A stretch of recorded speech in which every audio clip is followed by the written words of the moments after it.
Good morning, everyone! It's another day. So, last Saturday di ay nag-banding ang mga friendship, continuation sa banding sa friendship ni Alison. So, happy kayo ko no kay nakakita siya mga friendship nga ingon ani sila ka close.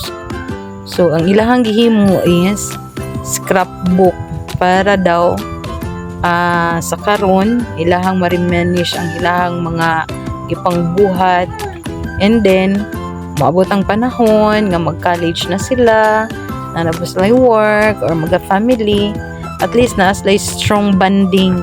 Ayan, ice cream time. So para refreshing po ni sila panalagsa kay talagsa ra ni sila mag-adlaag sa among balay. So gipa-ice cream na to na sa para mabugnawan ilahang mga utok. Char lang. So mo na si Chelsea, si Anna, og si Alexa with my aling ka-beautiful jud sa among aling oy. So happiness lang ang ilahang ako ang ma-share sa ilaha nga unta magpadayon, because not all friendship mag-last. Hoping and praying ani nila nga mag-last ng friendship until sila magkatigulang at until na sila family.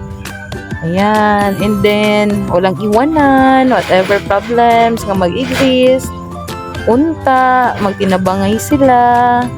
So thank you, bye till next video.